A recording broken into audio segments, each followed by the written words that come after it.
Jack Mitchell is chairman emeritus of Mitchell Stores. He's the second generation of Mitchells, and there's a fourth taking over right now. With his brother Bill, he helped make a literal mom and pop shop, Ed Mitchell's, into a group of nationally recognized men's and women's specialty stores in Connecticut, New York, and on the West Coast. In 2003, Jack launched a second career as a speaker and author. His Hugging books, Hug Your Customers and Hug Your People, are filled with personal stories and consistently top the bestseller lists. Jack has spoken at hundreds of events, spoken at Merrill Lynch, Nike, Starbucks, and Harvard University. Jack lives in Wilton, but he is a Westporter at heart. And today we're going to talk about all things Mitchell's and Westport. So let's start. Earliest memories of Westport growing up. Earliest memories of Westport. Well, as you know, I came 80 years ago to this wonderful town.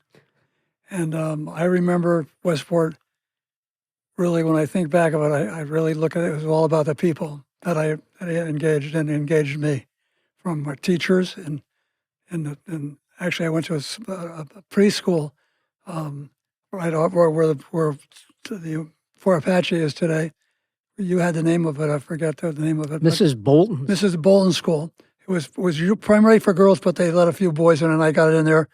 Anyway, then I went to Saugatuck Elementary School, and I went right through there. I remember Miss King, our kindergarten teacher. I remember Mrs. Dunnigan, who was our sixth grade teacher, Mrs. Walsh, who was our fifth grade teacher, and all of them made a mark on me.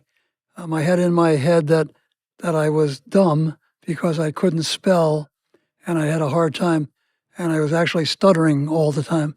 But I got my confidence because I also got my confidence because I even in Saugatuck Elementary School, I was a very good athlete. I was a co-captain of the sixth grade basketball team in fourth grade. So then Lou Dorsey said I made the first left-handed layup they ever made in the Westport community. So to me, it's about the people, and the leaders of the town were always there for the students and for the town. And then the friends I made as I grew through the high school, I still have many of them today.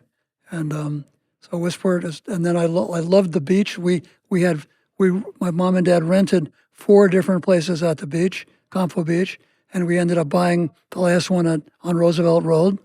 And so I remember the old days when we used to go down to just right down the end of Roosevelt Road, which was part of the Campo, and then the yacht basin is there.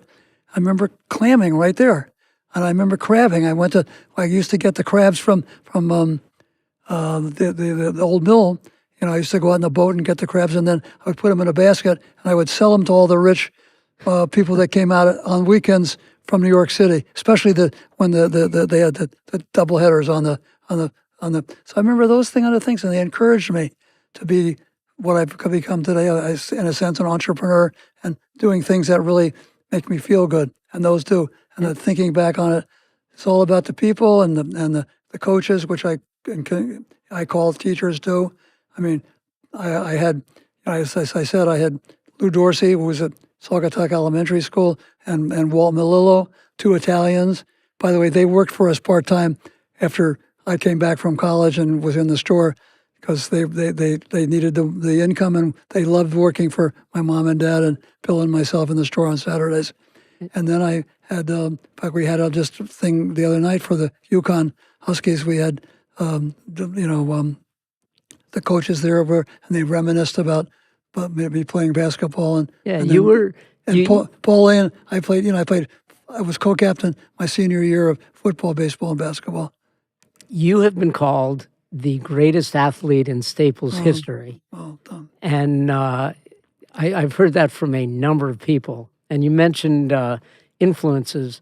You played for Albie Leffler, the legendary coach. Yes. And I know he was a strong influence on you as well. I have a wonderful story to share with Albie.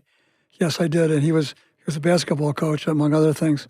And so when I went into Staples High School, it was 10th grade. It was just a 3, right, ninth grade was at Bedford Junior High School, and I was clearly one of the best people on the team. That's even though I was in even though I was in 10th grade.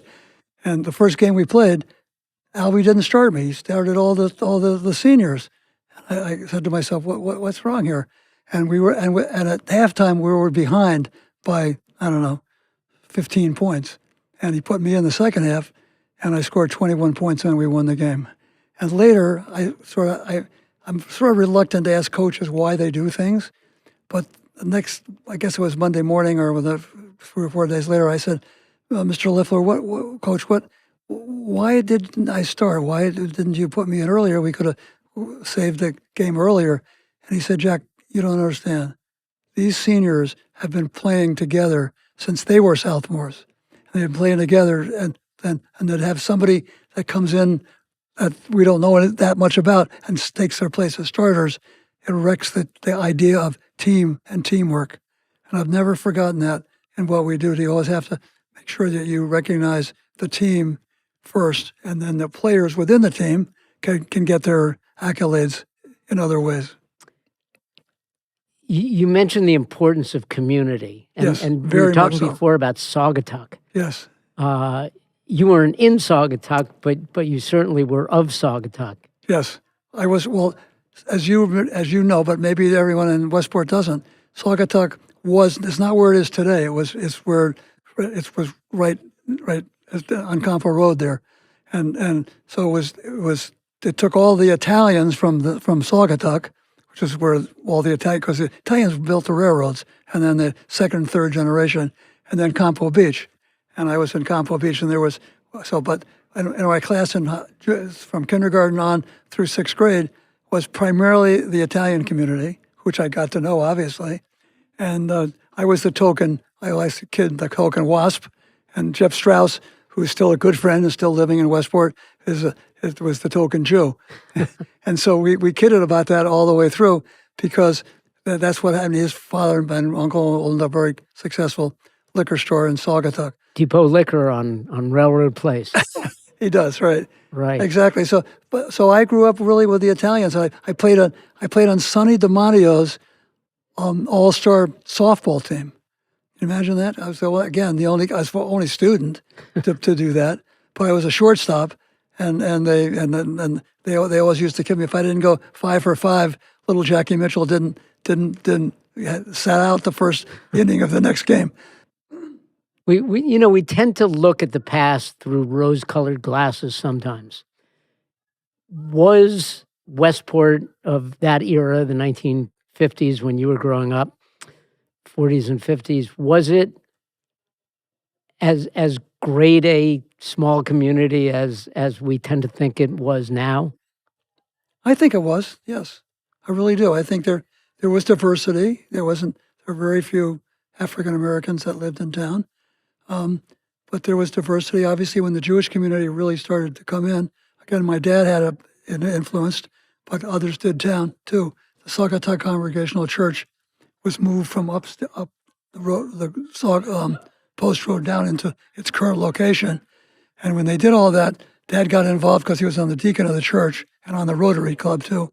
He was president of the Rotary, and they decided that they should offer, because Temple Israel was just being built, and the Jewish community didn't have a place to worship, so they offered the church to worship in, and my dad was one of the leaders of making that happen. So I think there was always the idea of making Westport a multi racial or whatever.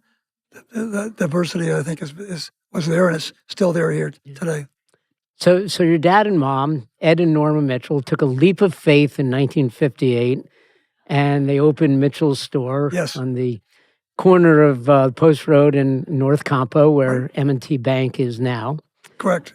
They did it on really a wing and a prayer, and your grandmother, who was the tailor, and they brought in the... And she used to do all the alterations for your father. That's it. Your father was a very wonderful but very fussy dresser, and he had to have the right kind of clothes. And my grandmother, we should take the clothes over to her house because we didn't have the space for a tailor shop.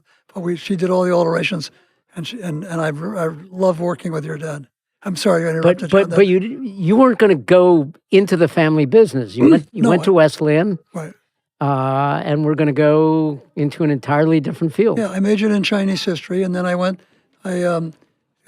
decided to try to get a doctorate in Chinese history. And then Linda, my wife Linda, who I met because she lived in Wilton. In fact, her parents lived in Wilton.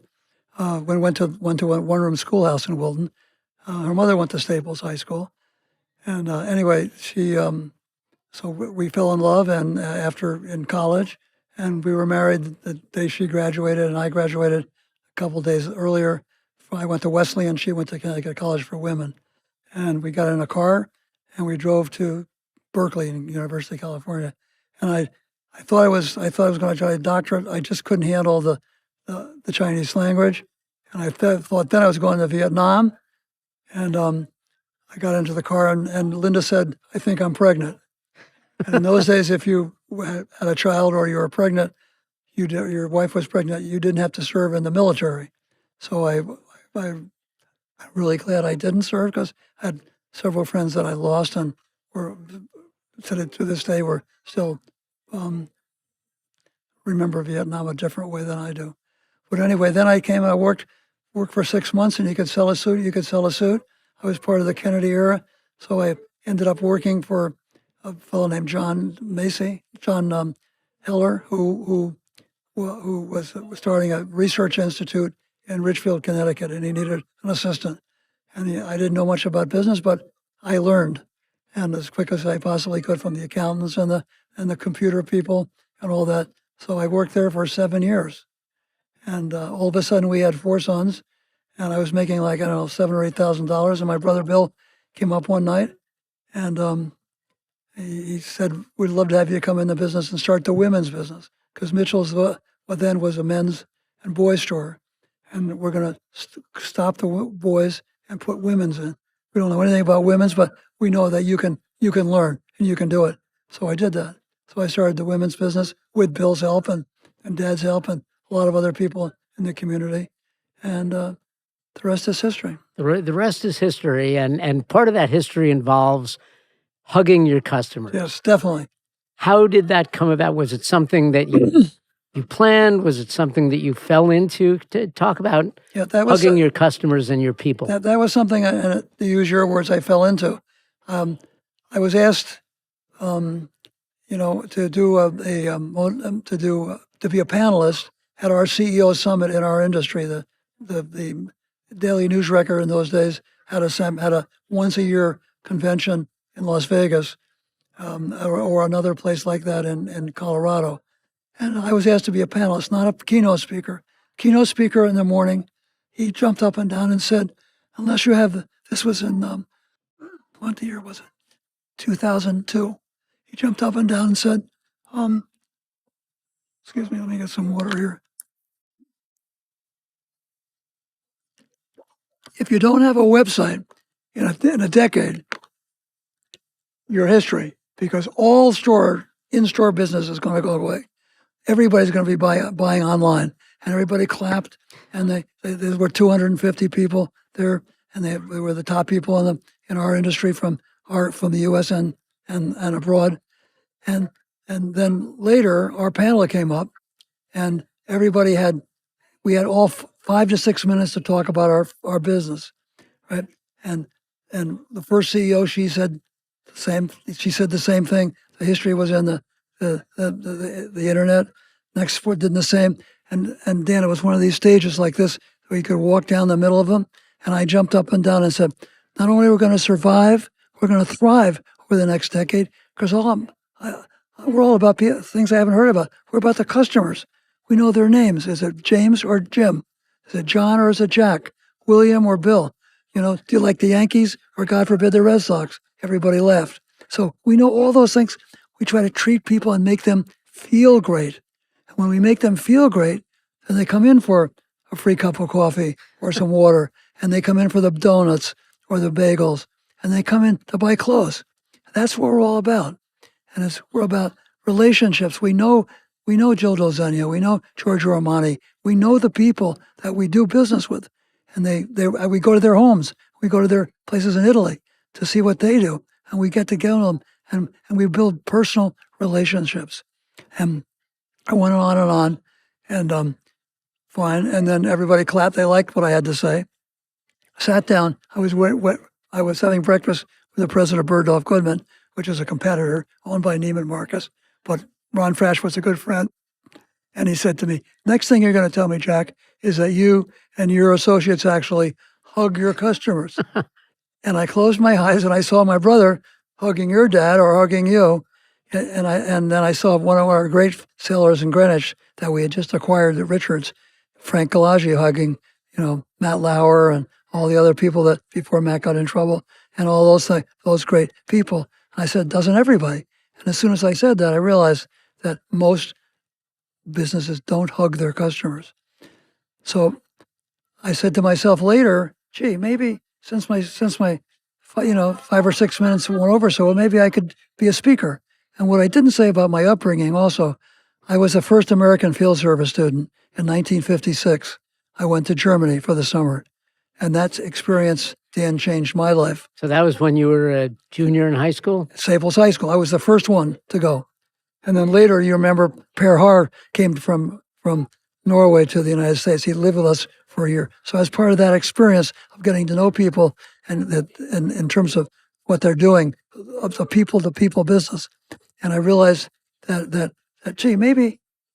And then when I got back, because the Rotary Club and other people had sponsored me going financially, and maybe I did some speaking on what I did. I had slides and so forth. And I enjoyed that. I didn't get nervous in front of people. I could do some speaking. So I said, so I called up the Washington Speakers Bureau and said, I have this new idea. I want to do some speaking on hugging our customers. Do you have any? She said, Jack, you need a book. There's no way you may get one or two clubs, but in order to get people that are going to pay you $3,000 or $30,000 to do a speech, you need to write a book. So I said to myself, okay. Then I said, well, how am I going to write a book? Would you believe Jack Romanos, who was the CEO of Simon & Schuster, who lived in Wilton and as a customer was a great customer, and his daughter dated one of our sons. So he came in about 2 weeks later, and I told him this. He says, Jack, I'll help you write the book. I said, great. So I went in, talked to him. He introduced me to Sonny Kleinfield, who was the N.R. Kleinfield of the Wall Street Journal, the Times let him write one book a year. He and I teamed up, and he helped me write it. I would tell the stories. He'd write them down. I'd write them down, send them to him, and we'd back and forth. And so we did the book. And then Matt Lauer and Al Roker and people like that who were customers put me on the Today Show, and the rest is history. And I've done over 200. It's taken me to South Norwalk and South Africa, to Kazakhstan. Do we have time for one story for Kazakhstan? Sure. So this is I'd already done speeches in South Africa and other places. And all of a sudden this woman emails me from Kazakhstan. And she said, I just read your Hug Your People book, which is my second book. And she said it was translated into Russian because my books are all translated into Japanese and all the other languages. And she said, I want you to come to Kazakhstan, and I'm opening an insurance agency, and I need good people. She said, we were part of the Soviet Union. I said, I know your history. And I said, okay, I'd love to come, but I do charge for this. She said, whatever you charge, just put it down. So I put down a reasonable fee, but a little bit more than I probably would have. And she says, you should get more than that. So I said, fine. And she said, I'm flying you first class. I said, I don't need to go first class. Our family is back of the bus. That's how I was raised. I'm flying you first class. All right, thank you very much. Anyway, I go, and I said, I want to go up into the mountains and so forth. And then I realized, Dan, that Kazakhstan was a Muslim country. And it was just during that era where in the press, all the Muslims seemed to be killing all the Americans or kidnapping them and then asking them for $1 million for a ransom if they had the money. So I said, I got nervous. I called Dick Blumenthal, who's a friend and a great customer of ours at Greenwich. And I said, Dick, and he said, I'll check it out. And they checked out with the State Department. No, it's a different kind of Muslim. It's not a killing Muslim. These are friendly Muslims. You'll be fine. And then we have a couple of great investment bankers that we have as customers, and they told me the same thing. They had banking arrangements. So I emailed her back and I said, I accept, but there's still only one thing that worries me a little bit, because I want to stay a few days with you and you take me up to the countryside. And somebody's got to is there anybody that can sort of protect me? And she emails me right back, I'm going to protect you. I'm going to be with you 24/7, except your bedroom. And when she said that, I knew it was going to be great. Wow. And it was. It was a great experience. So let's talk about retail a bit. Okay, sure. What's the environment like? How has Mitchell's been able to survive? And what's the future of retail? I think the future of retail is positive. I mean, our business has come back dramatically after the pandemic, and again, we have these values cards that we have. It could say Mitchell's, it could say Richard's on top, but it's all about making people feel great. That's if you have to welcome on that door, walk them to their car, again, get to know their names, and keep and so our values are customers. They're the center of the universe. Relationships, authentic relationships, not only with customers but clients. We separate our customers into 4 groups. First-time customers, we treat them a little differently and send them different things in the beginning to have them try to come back. Secondly, we have customers who come in and go out.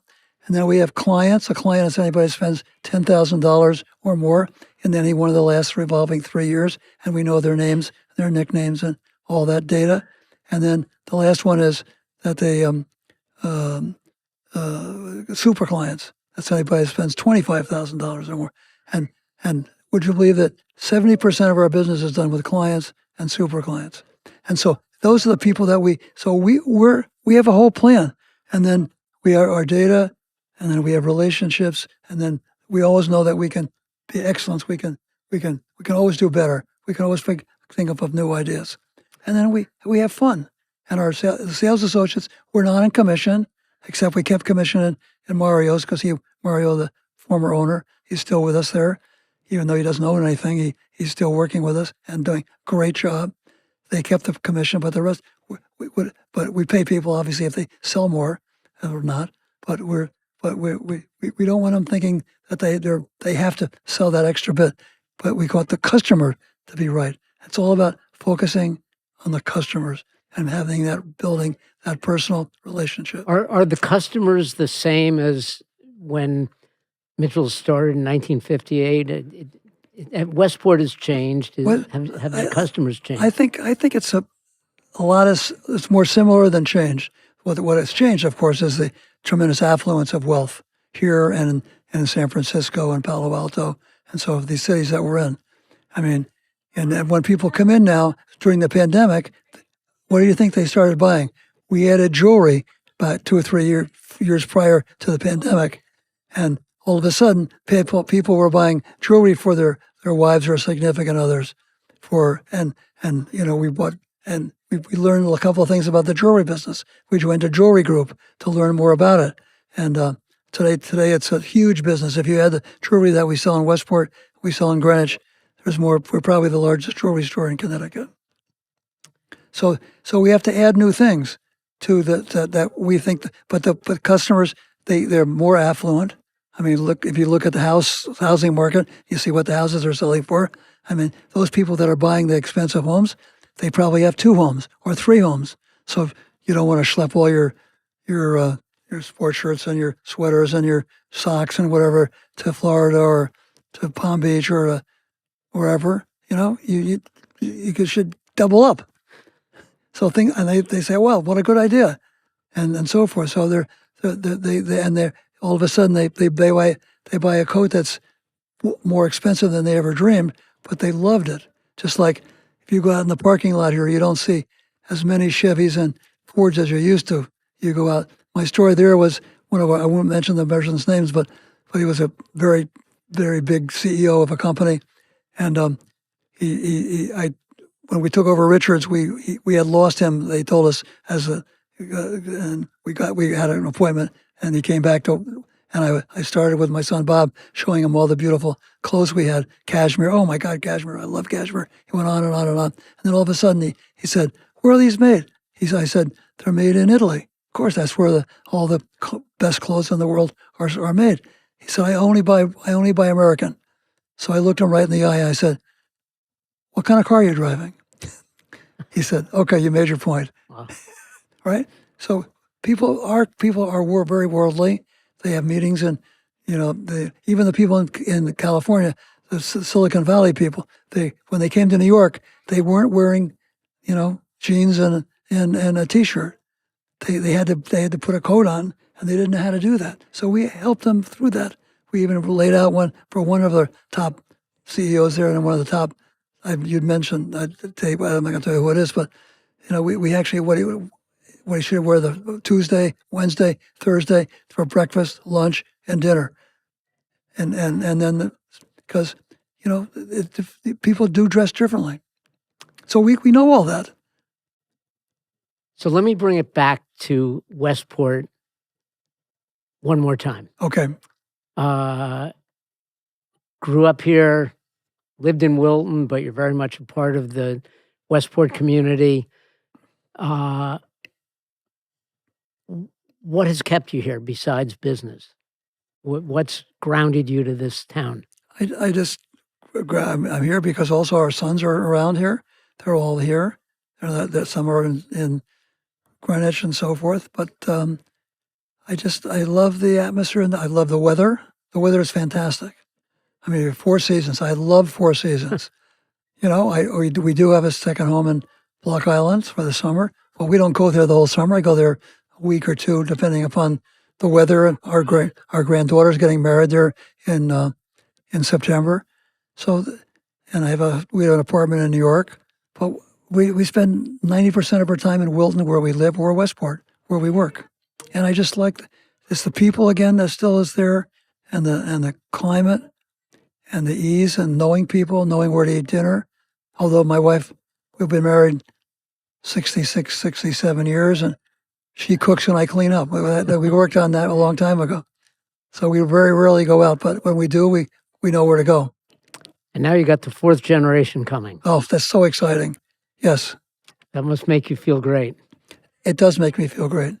Lyle's come in, and we have 6 other adult grandchildren. My brother Bill is a little younger. He has 7 grandchildren too, and he got married later. So we are but my grandson Lyle, who's working, he went to Wesleyan, where I went to college, and he worked for 5 years, 6 years actually, outside the business, and worked for Tapestry, which is a company that has several different brands that he worked for, mostly in the data side, not in the selling side. But he was selling through using data and presenting data. And then he went to Columbia Business School and has his MBA and started last fall. By the way, you mentioned earlier, so one of the reasons I think Lyle went to Columbia is because we're a case study of our family business at Harvard Business School. And they teach the course at Columbia. I'm an executive in residence at Columbia Business School, which I mentor some of the students in family business, because there's there's lots of differences between a family business and a really successful one, regular business that's on the stock exchange or whatever. And the family business, so we have an outside advisor. We've had 3 different ones. The 2 first of them retired, and the 3rd one is still with us, obviously. And then we have an outside advisory board that we pay, or the active people are on it, and so forth. So we look at it as a family to keep the family together, and that's fun. I mean, we're all going to Italy in May. Xenia's bringing us they have a little area in Italy that they have a big hotel and so forth. We're going to be visiting their homes. So when we go to their homes and meet them, again, it just helps our relationships.